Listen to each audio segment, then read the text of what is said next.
Now, this is not breaking news now. It's been out for a couple of days. Ryan Garcia has been linked to a couple of fights. First, it was the Rolly Romero fight, a rematch for the title.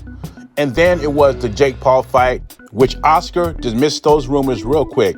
Now what's coming up is Ryan Garcia possibly could be fighting for his first world title against Mario Barrios. I can remember the days Ryan Garcia didn't care about titles. He said titles ain't nothing. I mean, he absolutely had no aspirations to be a champion, right? Boxing is a funny sport, and people laugh at me when I say boxing is a theater of the unexpected. Because who would have thought one day Rolly Romero would have been a champion? And he is a champion at 147. The champions we could be looking at in the future is, and I'm talking about 147, Rolly Romero, Ryan Garcia, and Devin Haney. That is completely possible. If Devin Haney gets past Norman and Ryan Garcia gets past Barrios, which Barrios is not a dominant champion at 147, we could be looking at a Devin Haney, Ryan Garcia unification match at 147. Whoever would have thought that would have ever happened, right? Which would make the Devin Haney, Ryan Garcia fight much bigger than it was before, especially if they both look impressive in their victories. And then the winner of that fight could possibly fight the winner of Rolly Romero against Manny Pacquiao if that fight takes place. So it's a possibility we can see Ryan Garcia and Devin Haney in a unification match this summer, if things go right for those two. Whoever would have thought that would happen, or a possibility this would happen in 2026? Boxing is definitely the theater of the unexpected. I'm still surprised Mario Barrios is a champion at 147. And of course, we've seen the last two fights of Mario Barrios, and he's definitely a paper champion and can be had at 147. Now, a couple of words from Gervonta Davis about Victor Conte's death. He says it's a good day in boxing. No more snacks for you bastards.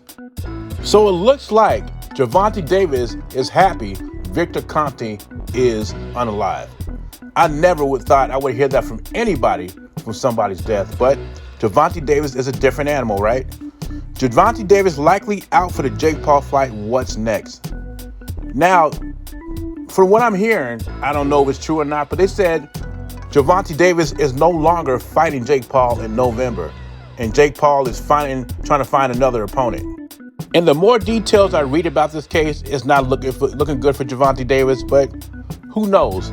Maybe he gets out of this one too. Like I said before, until Jake Paul walks into the ring with somebody else, I'm still thinking this fight has a chance to happen. Now, if this fight doesn't happen, what is Gervonta Davis going to do? Jake Paul was supposed to be his retirement fight. He was supposed to get paid $40 million from what I'm hearing from the managers. He's going to get paid $40 million to fight Jake Paul. If he doesn't get that money, what is Gervonta Davis going to do? Especially his legal fees and cost money and stuff like that. So Gervonta Davis, to me, is still going to continue to fight. He's not going to retire and become a brain surgeon, a scholar, a philosopher, or a grammar teacher. That is not Gervonta Davis. So to me, the options I think Gervonta Davis has is, if Lamont Roach gets by Pitbull Cruz, which is not guaranteed, if he gets past Pitbull Cruz and looks decent, I think Gervonta Davis has to take the rematch.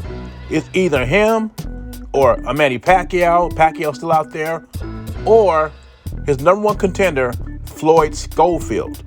I mean, if the Jake Paul fight doesn't happen, the walls are closing in on Gervonta Davis. He's going to have to fight somebody to make some money. Because if he was rich as the managers or his fanboys says he is, Gervonta Davis would have been retired. He needed that Jake Paul check to ride off in the sunset, and now that's an uncertainty. Anyway, what are your thoughts? If the Gervonta Davis-Jake Paul fight doesn't happen, it seems like it's unlikely to happen, who should Gervonta Davis fight next? Should it be Lamont Roach, or should it be Manny Pacquiao? And what do you think about Gervonta Davis' message about Victor Conte's death? And we can't forget Ryan Garcia and Devin Haney possibly down the road being in a unification match at 147. Beezy, I'm gone.